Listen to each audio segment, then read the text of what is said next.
Vale, pues como decíamos, lo que haríamos sería, voy a dejar el vídeo habilitado.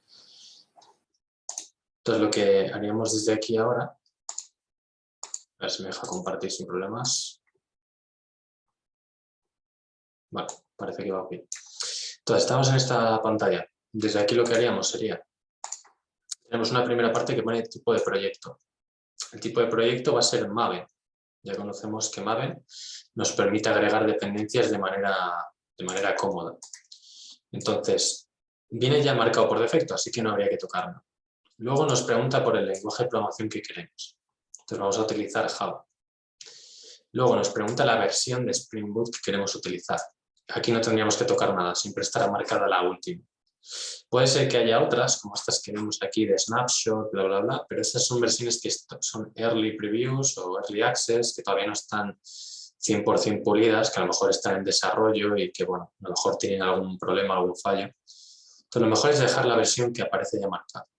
Y aquí, si nos damos cuenta, estas tres propiedades son las que traían, bueno, por lo menos el Group ID y el Artifact ID, estas dos, los proyectos Maven cuando los creamos.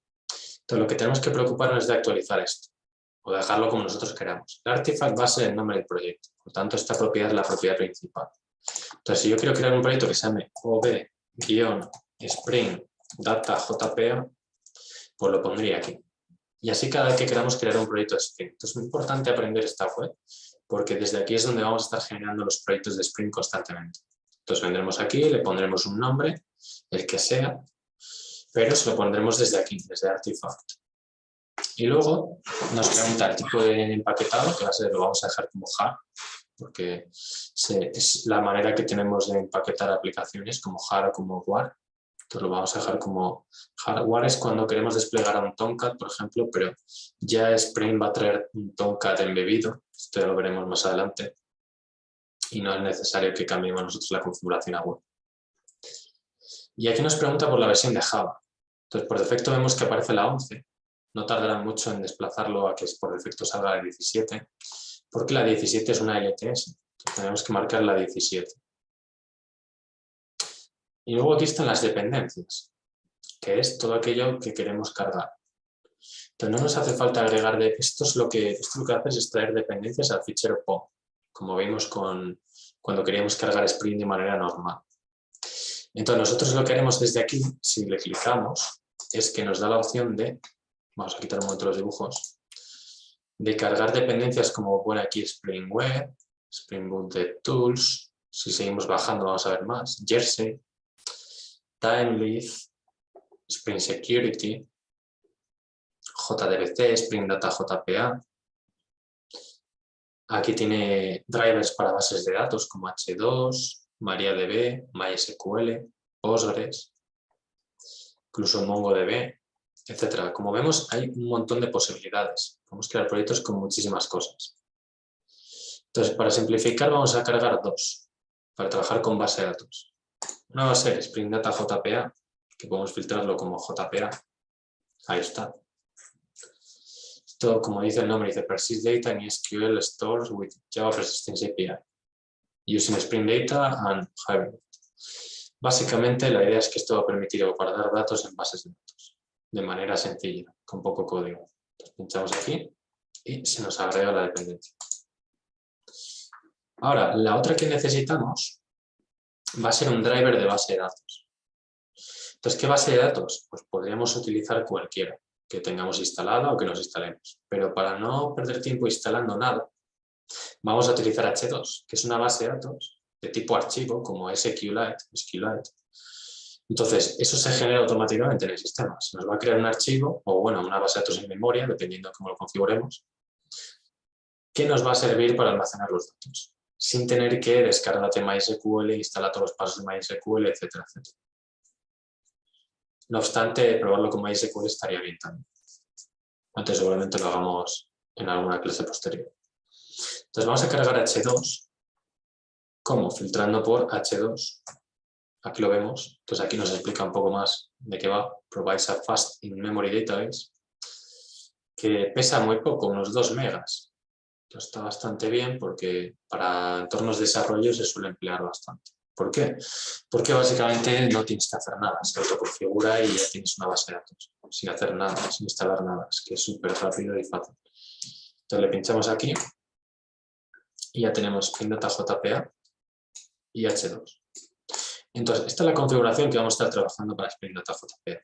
Cuando querramos cambiar la base de datos, pues quitamos esta y pondremos otra. Sin tener que cambiar el código Java, eso es lo importante. Que gracias a Spring, a esto, pues puedo cambiar la base de datos, poner cualquiera y no tendría que estar preocupado de cambiar el código de Java.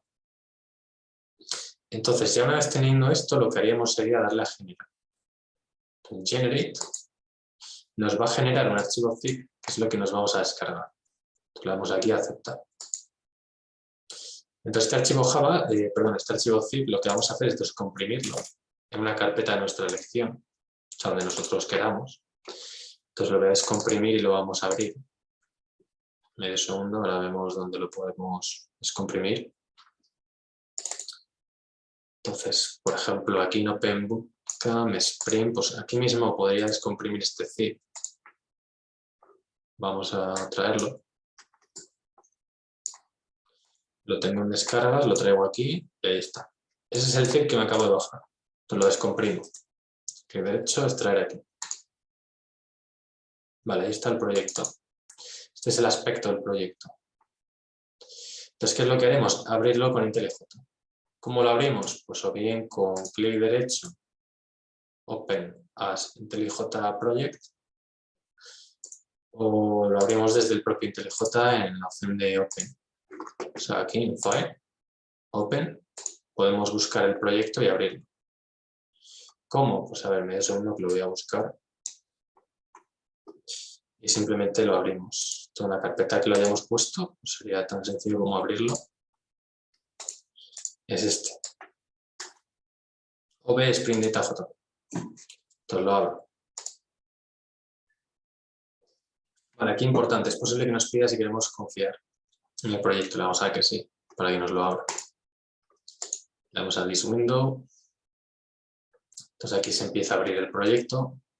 Esto puede ser que tarde un poco, dependiendo del ordenador que tengamos, puede tardar más o menos, porque tiene que resolver un montón de dependencias de Spring. Es decir, este proyecto ya viene con Spring configurado y montado y preparado, para que no tengamos que estar configurando nada nosotros.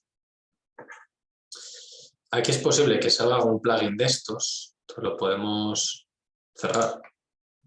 Esto a priori no haría falta. Esta pestaña, si se os abre, la podéis cerrar también. Y nos quedamos con esto. Como digo, aquí hasta que no se quite la barrita de progreso, no empezaríamos a tocar cosas. Entonces, a cada uno le puede ir más rápido o más lento. Y si abrimos el proyecto, tiene la misma estructura que un proyecto Maven, como lo hemos creado antes.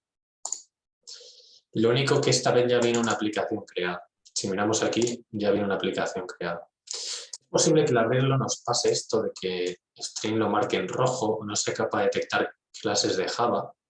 Eso es porque algo no ha quedado bien. Pues lo mejor sería cerrarlo y volver a abrir. O sea, darle a Close Project, ¿vale? Nos cerraría el proyecto y lo volveríamos a abrir. Entonces luego lo voy a dar aquí este otro, le voy a dar a Close Project. ¿Vale? Entonces me abre el selector de proyectos, entonces selecciono este, el de Spring Data JPA, que es el que acabo de crear. Y lo volveríamos a abrir y vemos que se quita el error. Esto pasará a veces. Esto ya es un tema de pues no es capaz de interpretar alguna cosa. Vale, a ver un momento, que me está dando un pequeño... Vale. Pues entonces, seguimos con ello. Lo que estábamos comentando es que habrá veces que igual no detecte bien alguna cosa, entonces sería tan sencillo como clic derecho, Close Project y volver a abrir. Hasta que nos salga ya esto en el color que corresponda, o sea, que no salga en rojo. ¿Vale? Puede ser que haya algo que no lo detecte porque pues la primera vez que lo cargas pues tiene que crear ciertos archivos, entonces igual hasta que no se refresca o reinicializa el proyecto en sí, no vuelve a leer esos archivos recién creados. Pues bueno, pues es normal que haya que cerrar y volver a abrir. Por lo menos la primera vez, luego ya a partir de ahí seguramente pues no dé ese problema. Entonces bueno, se nos ha creado aquí una clase con un método main. Este va a ser el punto de entrada a nuestra aplicación. Entonces aquí tiene un método run que devuelve un application context. Este método run que vemos por aquí, lo que está devolviendo es un contenedor de beans. O sea que yo podría acceder a esto como un contenedor de beans y ejecutar aquí el método getBean. Aquí lo veis, getBean. Este es el que hemos estado viendo antes en Spring. Pero aquí no lo vamos a hacer de esta manera, simplemente esto lo vamos a dejar tal cual está. Y vamos a empezar a hacer uso ya de Spring, simplemente creando clases y trabajando con ellas. Entonces, para trabajar con base de datos, ¿qué necesitamos? Bueno, aquí también hay un archivo que se llama Application Properties. Solo hay dos archivos, una clase Java, que simplemente vais a darle a ejecutar y ya está. Y luego veremos de agregarle aquí algún código o alguna cosa. Y un archivo Application Properties, que no tiene nada y que simplemente pues, nos servirá para configurar la base de datos, cosas así. Esto ya iremos tocando. Y el fichero POM, que ya lo conocemos. Bueno, entonces aquí, si nos damos cuenta, ya viene Spring añadido. Esto cuando veamos Spring Boot, pues hablaremos de qué son estas dependencias exactamente. Pero básicamente aquí viene el Spring Data JPA y el H2, que sería el driver de la base de datos. Entonces, ahora que ya tenemos esto es un proyecto Spring simplemente creado desde cero a través de la web y que estamos utilizando ahora. Vamos a crear una serie de clases que nos permitan acceder a base de datos. ¿Qué base de datos en concreto? Pues una que se va a generar automáticamente, en la cual vamos a poder crear una tabla también automáticamente. Por ejemplo, si hemos creado, ya hemos trabajado con la clase coche, pues podríamos crear la tabla coche y que se almacenen datos del coche, ¿no? Por ejemplo, fabricante, modelo, número de caballos, etc. O cualquier otra clase que quisiéramos. Entonces, ¿cómo hacemos eso? Pues podemos crear aquí una clase normal y corriente a la que llamemos coche, por ejemplo. ¿Y qué es lo que haríamos? Pues lo que podríamos hacer con esta clase coche es lo de siempre. Agregar atributos, agregar constructores y agregar getter y setter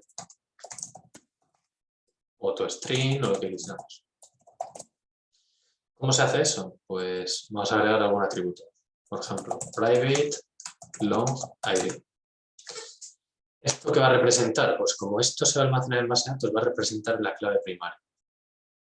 En base de datos, cuando almacenamos algo, siempre en una tabla va a haber una columna que sea la clave primaria o un número que va a ser único y que va a permitir identificar cada registro de esa tabla. Por ejemplo, si yo tengo una tabla con coches, pues voy a tener una columna ID o identificador de coche o número de bastidor o matrícula. O sea, voy a tener una tabla que va a ser la que me permita identificar un coche de manera unequívoca. O sea, que oiga, este coche es este coche y no otro. Por ejemplo, para una persona podría ser el DNI, para un coche podría ser la matrícula o número de bastidor o lo que fuera, ¿no? Entonces, normalmente no utilizamos esos atributos, o sea, eso como clave primaria, pues si el día de mañana cambiara, que es raro que cambien DNI o un número de bastidor, pero la matrícula de un coche puede cambiar. Si yo rematriculo el coche, podría cambiar, ¿verdad? Entonces, para evitar que eso sea la clave primaria y que si la clave primaria cambia, tenga que actualizar media base de datos, porque a lo mejor tengo otras 20 tablas que apuntan a la clave primaria de la tabla coche, de apuntar a un coche en concreto, pues vamos a crear una clave ficticia, que sería simplemente un número, del 1 al infinito. O sea, 1, 2, 3, 4, así en adelante. Entonces, por eso veréis que en las clases que vamos a almacenar en base de datos pondremos una propiedad ID, que en este caso la ponemos de tipo log. Log, recuerdo que era un tipo numérico de máxima capacidad, o sea, un tipo entero, 1, 2, 3, 4, de mayor capacidad, que es log. El otro era integer. Bueno, estaban los tipos primitivos y ahora están estos tipos, que son los tipos envoltorio. Entonces tú puedes tener log en minúsculas, es un tipo primitivo, que no admite valores nulos. Y puedes tener log en mayúsculas, que es un tipo envoltorio que envuelve al tipo primitivo. Sería simplemente lo mismo, pero orientado a objetos, a clases y objetos, permitiendo tener un valor nulo. Es decir, que no tenga un número asignado, simplemente sea null y ya está. Sea valor null, que no pueda tener nada. ¿Por qué? Porque queremos permitir que no tenga null. Si yo todavía estoy creando un coche y todavía no le he asignado otros valores, la clave primaria se va a generar en la base de datos, necesito que esa propiedad sea un valor nulo, que no sea 0, porque si pongo 0, pues me puedo interpretar que el ID sí existe y es 0. Y no va a ser 0, va a ser otro. ¿Vale? ¿Qué otro ejemplo tiene sentido esto? Pues si la edad, por ejemplo, año de lanzamiento. O sea, el release, año de lanzamiento. En una persona la edad también queremos que pueda ser nula, porque si sale 0, podríamos interpretar que una persona tiene 0 años y en consecuencia hacer que tenga un cupón de descuento por ser menor de edad. Cuando en realidad no es menor de edad, simplemente es que no tenemos la edad. ¿Vale? Entonces, por eso es muy importante que cuando trabajamos con base de datos podamos tener valores nulos. Por eso es que veréis que utilizamos atributos envoltorios. Por ejemplo, long o el año de lanzamiento, integer year, ¿vale? O el fabricante y modelo, private string manufacturer o private string model. Se podría, el color, bueno, se pueden seguir agregando todos los atributos que queramos. Por simplificar, lo voy a dejar así, 4. Dowbell, si se quieren meter los caballos o centímetros cúbicos, cualquier cosa. Estos son tipos envoltorios. Ahora, constructores, pues creamos un constructor para la clase coche. ¿Cómo? Pues podemos escribirlo a mano o con clic derecho, generate, que esto ya lo hemos visto. Podemos crear un constructor. ¿Cómo le clicamos aquí? Constructor. Y esto nos va a permitir crear un constructor para estos atributos que veis aquí. Entonces, ¿qué constructor vamos a crear? Normalmente creamos dos. Uno vacío, es decir, dándole aquí a select none, para que me permita crear objetos, primero sin datos y luego asignárselos, que normalmente estos frameworks que hay por debajo de Spring Data JPA, pues, veremos que hacen uso de ese constructor vacío. Pues le ponemos select none. Y luego un constructor con todos los parámetros, para que podamos utilizarlo de cara a crear nuevos objetos que nos hagan falta. Entonces vamos a poner clic derecho, generate, y aquí poner constructor y pues elegir todos, como con control A o con control clic voy seleccionando uno. Y así los cargamos. Y le damos a OK. Ahí estaría. Todos los atributos en el constructor. Dos constructores. ¿Qué más nos faltaría? Bueno, hay que tener en cuenta que he puesto private, lo cual significa que esto está encapsulado, quiere decir que no está accesible desde fuera de la clase coche. Entonces, para yo poder acceder al atributo manufacturer, model, year, pues me gustaría crear unos métodos getter y setter públicos que permitan acceder a estos atributos. Esto está encapsulado, atributos encapsulados. O sea, como norma general, vamos a aplicar encapsulación en todos los atributos de las clases. ¿Para qué? Para que a través de métodos getter y setter podamos controlar el cómo se modifican esos atributos, los valores de esos atributos. Vamos a crear los getter y setter. ¿Cómo se crean? Lo mismo. Clic derecho, generate. Y en generate tenemos getter y setter. Entonces sería clicar aquí y nos daría la opción. Esto sería lo que hemos comentado en programación orientada a objetos, cómo crear una clase y cómo crear un objeto. Entonces, de momento estamos cómo crear una clase. Con el objeto lo crearemos luego. Entonces aquí podemos darle a getter y setter y seleccionar los atributos para los que queremos crear un getter y setter, que podrían ser todos. Como con control clic vamos seleccionando todos, o con control A seleccionamos todo, ya directamente. Y aquí sería simplemente darle a OK. Ya con esto crearíamos los métodos getter y setter para esos atributos. Aquí estaría. A mayores sería interesante crear un método toString para que cuando tengamos que utilizar esta clase, crear objetos, pues que queramos verlos a través de la terminal. A ver, un segundito.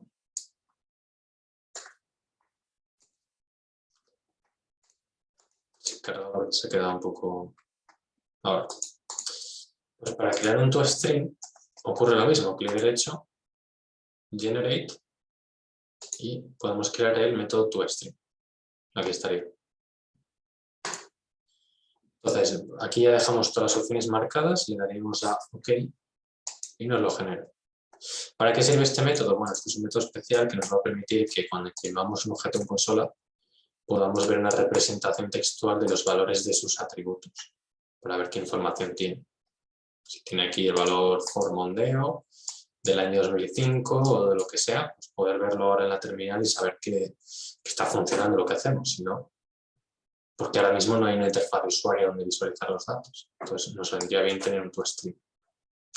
Y esto, como digo, se genera todo automáticamente. O sea, solo tenemos que poner atributos y tanto esto, como esto lo hemos generado automáticamente con clic derecho gen. Podemos escribirlo a mano, no hay ningún problema, pero cuando estamos ya trabajando ahí con un proyecto grande, estamos creando muchas clases, tener que hacerlo desde cero nos va a llevar mucho tiempo. Incluso hay librerías que te evitan todo esto, con una anotación, metes una anotación arriba del todo y como que lo generan ya automáticamente por debajo. Pero bueno, eso ya sería para cuando esto se domina bien, pues ya se pueden utilizar esas librerías. Vale, y ahora lo siguiente será crear un repositorio. ¿Qué es un repositorio? Pues va a ser como una colección de datos que va a representar pues, una tabla, por ejemplo, la tabla coche. Yo tengo la clase coche, ¿no? Pues me gustaría crear en mi base de datos la tabla coche para almacenar coches. De manera que yo cree un objeto coche que tendrá una ID, un fabricante, un modelo, un año y tal cual eso lo almacene en la base de datos. Entonces vamos a crear el repositorio, pero antes hay que ajustar esto para convertirlo en una entidad. Es decir, para que esto se pueda almacenar en la base de datos, necesita ser una entidad. O sea, tenemos modelo ER, entidad relación. O sea, cuando creamos en bases de datos trabajamos con tablas, normalmente se las conoce como entidades. Entonces aquí hay una serie de notaciones que nos permiten indicar que esto es una entidad, porque a lo mejor es una clase normal que no quieres guardar en base de datos. Entonces, ¿cómo sabes si la vas a almacenar en datos sí o no? Pues porque la distingues marcándola como entidad. Si no, Sprint, que si no hubiera una manera, te crearías todo, ¿no? Como tablas. A lo mejor tú no quieres crear una tabla de determinadas clases. Entonces tú a lo mejor solo quieres crear 5 tablas, pero tienes 800 clases, porque haces otras cosas que no tienen nada que ver con la base de datos, ¿no? Entonces, ¿cómo indicas eso? Pues con @entity. Entity. Aquí hay que tener mucho cuidado, porque sale 2 veces entity, que lo veis. Una está tachada y la otra está sin tachar. Entonces, como estaréis imaginando, la que vamos a elegir es la que no está tachada. La que está tachada viene del paquete ORG Hibernate Annotations. Eso es porque Hibernate pues, fue una librería que se creó antes de que saliera la especificación de JPA. Entonces tiene por ahí un montón de anotaciones que, bueno, pues poco a poco se han ido fusionando a JPA y entonces se opta por utilizar las de JPA en vez de algunas de Hibernate. Entonces, de hecho, si todo lo que esté tachado quiere decir que está deprecado, o sea, que está obsoleto y que no se debería utilizar. Entonces vamos a utilizar la que está encima que pone Javax Persistence. Aquí hay que tener cuidado porque esto viene en el paquete de Javax Persistence, como vemos, pero es cuestión de tiempo que se reemplace ya toda esta nomenclatura por Jakarta, que de hecho ya los proyectos nuevos se está haciendo. Pero poco a poco Spring también se adaptará a eso y aquí en vez de poner Javax pondrá Jakarta Persistence, es decir, pondrá Jakarta. Vale, habrá dado fallo porque no lo trae por defecto el Spring actual, pero dentro de no mucho, pues lo empezará a traer. Entonces, de momento vemos Javax, que es correcto, pero es posible que dentro de un año aquí ya deje de poner Javax y ponga Jakarta. ¿Vale? Así que eso hay que tenerlo en cuenta. Sería lo mismo. Y bueno, esto es una entity, esto es una entidad. ¿Qué significa? Que esto va a ser una tabla en la base de datos, la tabla coche. ¿Y cómo le indicamos que esto es una tabla? Bueno, aquí vamos a tener que indicar la clave primaria, que si no nos va a dar un fallo. Entonces, la clave primaria va a ser el ID en nuestro caso. ¿Cómo se lo indicamos? Pues con una anotación @id. @id. Lo mismo, esto viene en el paquete Javax Persistence. O sea, es decir, esto no es algo de Spring. Esto, ni lo que estamos poniendo aquí ahora de ID. Esto es algo que viene de JPA. JPA hemos dicho que era una especificación para el acceso a bases de datos. Entonces, Spring lo que hace es va a ayudarnos a trabajar con la base de datos, pero no es en sí la base de datos ni el acceso a la base de datos. ¿Vale? Spring nos ayuda y nos facilita la vida, pero es JPA quien va a definir toda la especificación o anotaciones, clases, etcétera, que se van a utilizar para acceder a la base de datos. Bueno, luego está Hibernate, ¿vale? Que es la librería que implementa JPA. Y Spring lo único, el papel que juega en todo eso es facilitarte el uso de todo esto. Ahora veremos cómo, a través de repositorios. Entonces, solo nos queda un pequeño paso, que es decirle cómo queremos que se genere el ID. Entonces, normalmente, si habéis trabajado con bases de datos, normalmente lo que hacemos es que los IDs son autoincrementales, es decir, que se generan automáticamente. Es decir, que nos gustaría que cada vez que yo inserte un registro se le asignase un ID automáticamente en base al último ID que hay disponible. Quiero decir, si yo llevo insertados 20 registros, pues que el próximo sea el 21. Ojo, llevo insertados 20, no quiere decir que haya 20 en la tabla, porque si he borrado entre medias, la idea es que se siga manteniendo ese ID y que siga siendo autoincremental hacia adelante, porque no queremos recalcular IDs, lo cual sería un proceso muy costoso. Básicamente esto sería que tenemos un número, el 1, el 2, el 3, el 4. Cada vez que guardemos un registro va a tomar un número diferente. ¿Para qué? Pues para que podamos identificar de manera inequívoca cada registro. Entonces, para ello aquí ponemos una anotación que es generateValue, que también viene de Java Persistence, y que nos permite especificar esa generación de IDs. O sea, cómo se va a crear el ID. Claro, si no pones nada, el ID se lo vas a tener que asignar tú. Entonces vas a tener que ponerte a calcular tú cuál es el último ID de la base de datos. Lo cual va a ser un poco complicado, porque si han borrado el último, tú no querrías reutilizar ese y querrías poner otro. Entonces ya es un poco complicado. Entonces, quieres que sea la de la base de datos quien genere el ID. ¿Cómo? Pues con generateValue, generationType, y aquí normalmente veréis que ponemos identity. Hay varias estrategias, pero bueno, esta en concreto es la que nos dice que indica que es el proveedor de persistencia, en este caso Hibernate, quien debe de asignar las claves primarias a la entidad, utilizando una columna de identidad de base de datos. Básicamente esto lo que hace es que se va a generar el ID automáticamente, es decir, yo puedo guardar objetos coches sin tener que pensar qué ID ponerles. Hasta el 1, hasta el 2, hasta el 3, no, o sea, se va a generar solo, lo cual me va a facilitar la vida a la hora de crear objetos. Entonces con esto ya tengo mi clase, es una clase normal, lo único que tiene mayores es esto y esto, o sea, 3 anotaciones, 3 líneas de código solo. Lo demás se mantiene idéntico. O sea, lo que es crear atributos, constructores, getter y setter y toString. Eso es lo que va a tener normalmente cualquier clase. Pues aquí se mantiene y lo único que hay que hacer es agregar esos atributos. Mucho cuidado con esto tiene que estar encima de ID, ¿vale? No encima de cualquier otro lado. Tiene que estar en el ID. Entonces las demás son independientes, no afectan a las demás. Las demás no tienen nada que ver, son otras columnas. Es decir, esto equivale a una tabla en la base de datos y esto equivale a una columna. Otra columna, otra columna, otra columna. Y así. Y ahora digo, ¿cómo guardo un coche en base de datos? Vale, pues con la ayuda de Spring vamos a crear una interfaz que va a ser una línea de código y ya con eso vamos a poder hacer a base de datos.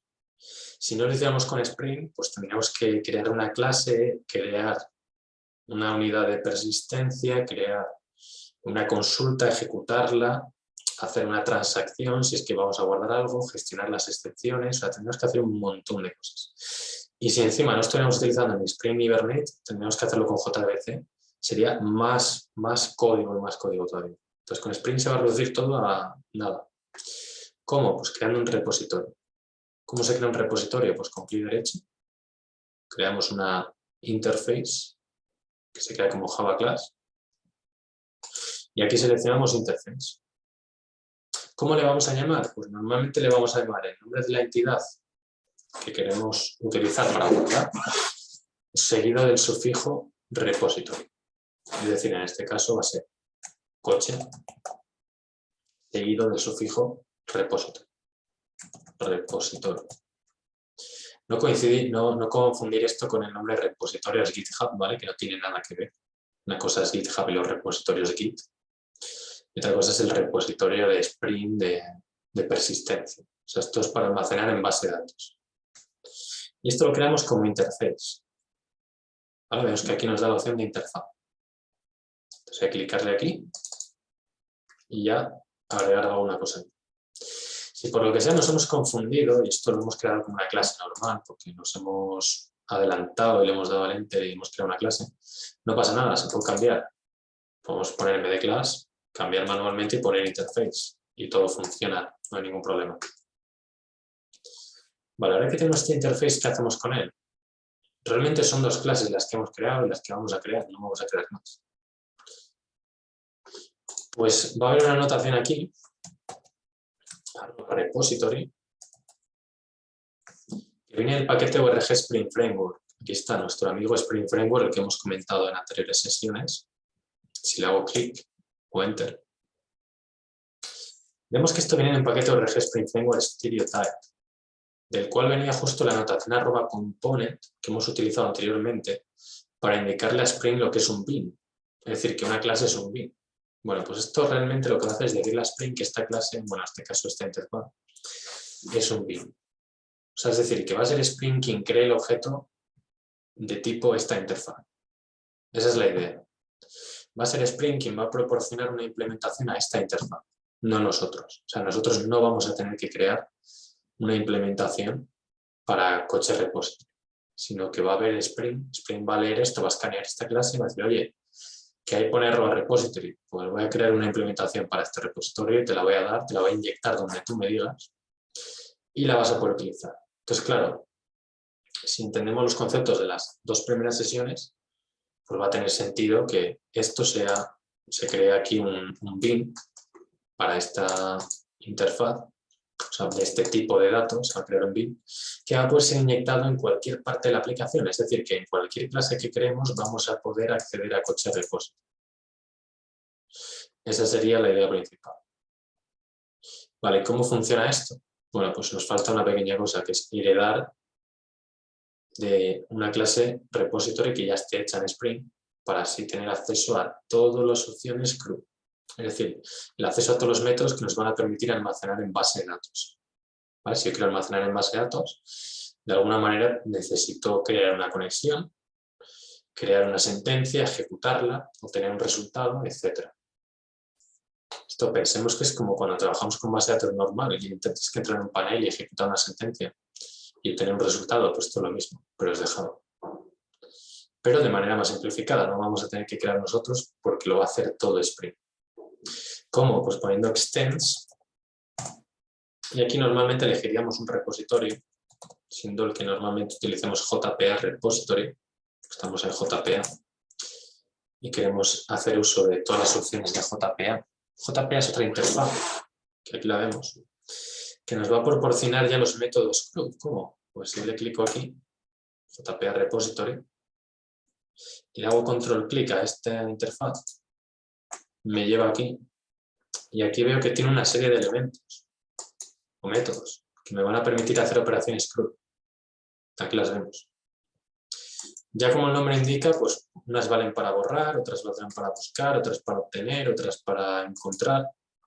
Aún así, este hereda de otro, que hereda de otro y así constantemente. O sea que vamos a obtener un montón de funcionalidad hecha sin hacer nada. Aquí lo único que hay que tener en cuenta son estos parámetros. Vamos a tener que pasarle, por un lado, el tipo de dato que queremos crear este repositorio, aunque almacenar, que hemos dicho que va a ser coche. Y aquí el tipo de dato de la clave primaria. Entonces, el tipo de dato que yo quiero almacenar es coche, ¿verdad? Entonces vengo aquí y crearé, a ver, voy a cerrar esto. Le tengo que pasar dos parámetros. Entonces le voy a pasar coche, que es lo que quiero almacenar, coma, y el tipo de dato de la clave primaria de coche. ¿Cuál es eso? Pues si lo abrimos, vemos que es de tipo long. ¿Vale? Lo podéis abrir aquí a un lado y así se ve un poco más claro. Coche repository, vale, pues primero el tipo de dato, que es coche. Vamos a marcarlo a ver si me deja. Coche. Y luego el tipo de dato de la clave primaria, que es long.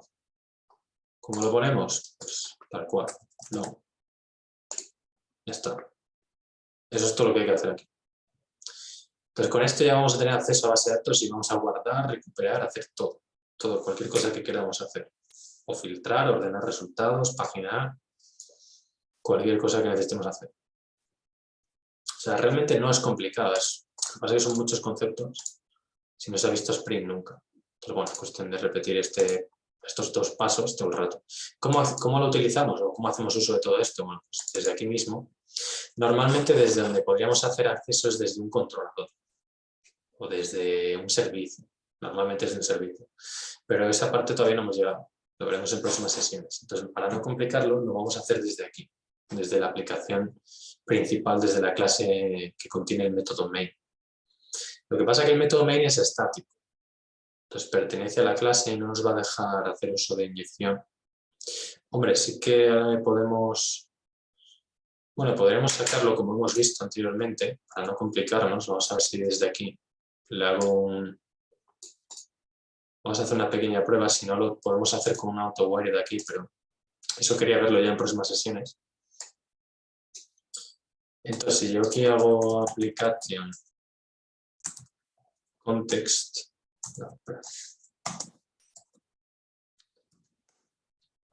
y pongo esto así, podríamos guardarnos ese application context y hacer un getPin, pasándole la clase que queremos, que es coche repository. Vamos a hacer una breve prueba, simplemente por ver si con esto lo podemos cargar y así nos ahorramos implementar un command line runner. Esto nos daría un objeto, la clase coche repository, que podríamos utilizar. ¿Cómo sabemos si funciona? Bueno, aquí esto nos daría acceso a todos los métodos CRUD, que hemos dicho, que están heredados en ese repositorio. Entonces vamos a ver si esto funciona, lo comentamos. Voy a poner aquí un system.println, en fin. Y depurando vemos si lo carga o no, en un breakpoint aquí. Y ahora ya verificamos y comentamos. Vale, está cargando. Los proyectos de Spring son un poco más pesados que los proyectos normales porque tienen muchas dependencias. Entonces es posible que puedan tardar un poco más en cargar o hacer ciertas cosas. Además, cuando se ejecutan arrancan un banner, como estamos viendo aquí. Entonces, bueno, aquí vemos que tenemos un repositorio, o sea que sí que ha cargado un objeto. Entonces, vamos a hacer una pequeña prueba. Voy a simplemente imprimir algo en el repositorio y explicamos de qué va. Count. Count sería el número de elementos que hay en la tabla coches, que no va a haber ninguno. Entonces, esto debería imprimir 0.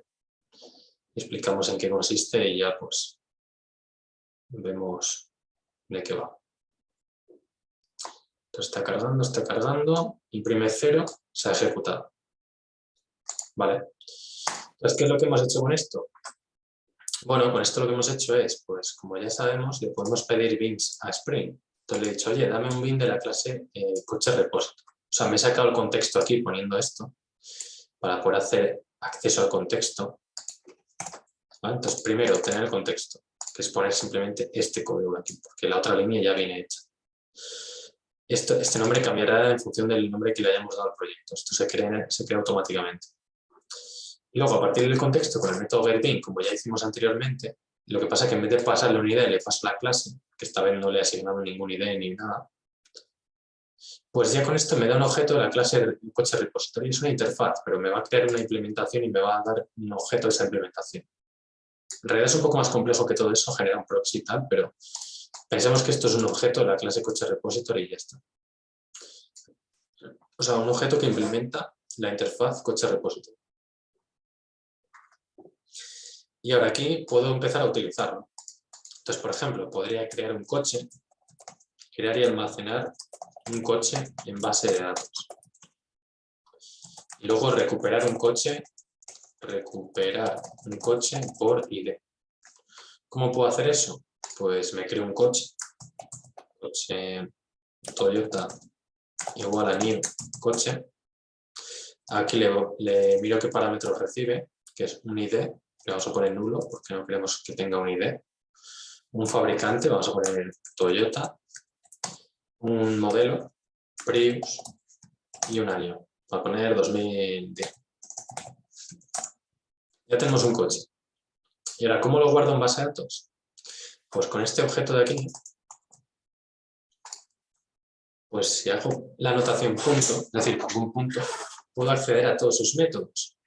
¿Qué tenemos? Tenemos count, delete, delete all, exist, find all, find by ID, y hay uno de ellos que se llama save, que permite guardar. Esto guarda en base de datos. Entonces le puedo dar save y pasarle el Toyota, ¿no? Ya lo tengo, pues le paso el Toyota y con esto guardo un coche en base de datos. Ya está, 2 líneas de código. Una, si me apuras, porque metemos el new coche dentro aquí y te serviría. ¿Cómo podríamos recuperar ese coche de base de datos para saber si se ha almacenado en base de datos? Bueno, lo primero, podríamos imprimir aquí con un count. Count nos dice el número de elementos que hay, ¿vale? Cada método, si pasamos por encima, nos da un texto que dice qué es lo que hay. Entonces aquí puedo poner el número de coches en base de datos es.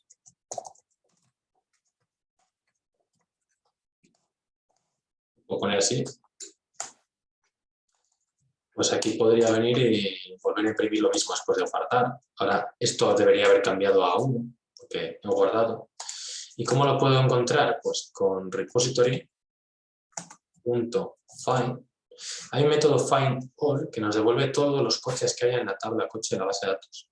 Entonces puedo ejecutar find all y obtener todos. ¿Qué me devuelve esto? Una lista de coches. Entonces, bueno, puedo simplemente imprimir esto tal cual por consola y ver qué pasa. ¿Sabes? Ahí mismo, dentro de ese repository find all.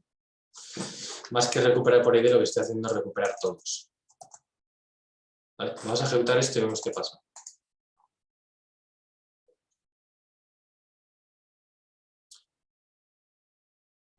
Aquí nos estaría imprimiendo, está arrancando la aplicación y vemos cómo dice el número de coches en base a datos es 0 y tras ejecutar estas 2 líneas de código se ha guardado y me pone ahora el número de coches en base a datos es 1, o sea que detecta un coche. Y si hago find all, lo cual recupera de la base de datos todos los coches que haya, vemos cómo nos imprime un coche con el ID 1, nombre Toyota Prius del 2010. O sea que estamos guardando efectivamente en base de datos. ¿Vale? Lo único que la gran pregunta sería ¿dónde está esa base de datos? Vale, esto está en memoria, pero podemos cambiarlo en Application Properties y hacer que se guarde en disco. ¿Cómo? Pues aquí agregaríamos una configuración, ¿vale? Que os la dejaré subida para que así se pueda ver cómo cambiarlo para que almacene en disco. Y ese archivo sería un archivo lo que almacenaría en disco.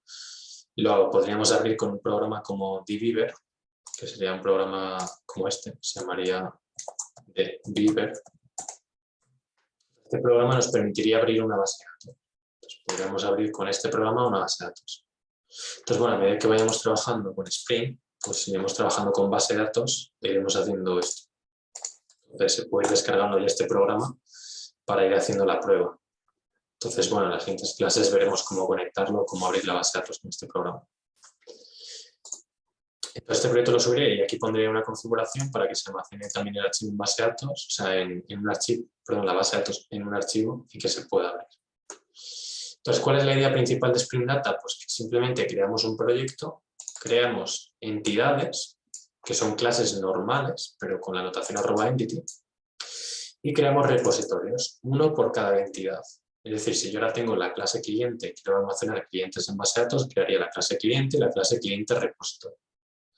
Y simplemente el repositorio tendrá este aspecto. Aquí veremos que se pueden agregar más consultas, como find by manufacturer, por ejemplo, y hacer que permitamos hacer consultas por fabricante. Pero eso lo iremos viendo poco a poco.